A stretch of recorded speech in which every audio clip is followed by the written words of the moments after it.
Oats, સોજી, પાલકના healthy uttapam બનાવવા માટે 1 cup oats અને અડધો કપ સોજી લઈએ છીએ. તમે ઓટ્સ અને સોજીને ક્રશ કરીને પણ લઈ શકો છો. મેં અહીંયા આખા લીધા છે. અડધો કપ દહીં ઉમેરી 1 ચમચી મીઠું ઉમેરી મિક્સ કરી લઈએ છીએ.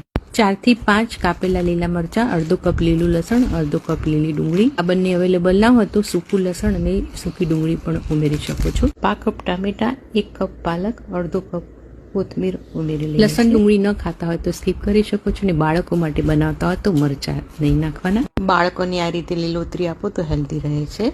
આ બધી ભાજીમાં પાણી હોય છે એટલે સૌથી પહેલા મિક્સ કરી લઈએ છીએ. ત્યારબાદ અડધો કપ પાણી ઉમેરી મિશ્રણને બરોબર મિક્સ કરી અડધો કલાક માટે રેસ્ટ આપીએ છીએ. અહીંયા હળદર કે લાલ મરચાંનો પ્રયોગ નથી કરતા. અડધો કલાકમાં આ મિશ્રણ સરસ રીતે પલળી જાય છે. અંદર બધી ભાજી હોય છે એટલે આપણે સોડા કે ઈનો કોઈ ઉમેરવાની જરૂર રહેતી નથી. પ્રી હીટ કરેલા તવા ઉપર મિશ્રણને ઉત્તપમ બનાવીએ એ આકારમાં પાથરી દઈએ છીએ. મોટા નાના ગમે તે સાઈઝના બનાવી શકો છો. ઉપર ટામેટા, કેપ્સિકમ, ડુંગળી કંઈ પણ ટોપિંગ્સ તમે પાથરી શકો છો.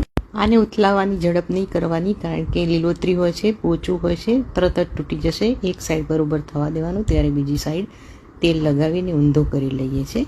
ઉપર કેચઅપ, ચીઝ, પનીર, ઓરેગાનો, મરી પાવડર અને ચીલી ફ્લેક્સ ઉમેરીને સર્વ કરીએ છીએ. Please like, share, subscribe, follow my Deepak 22. Thank you.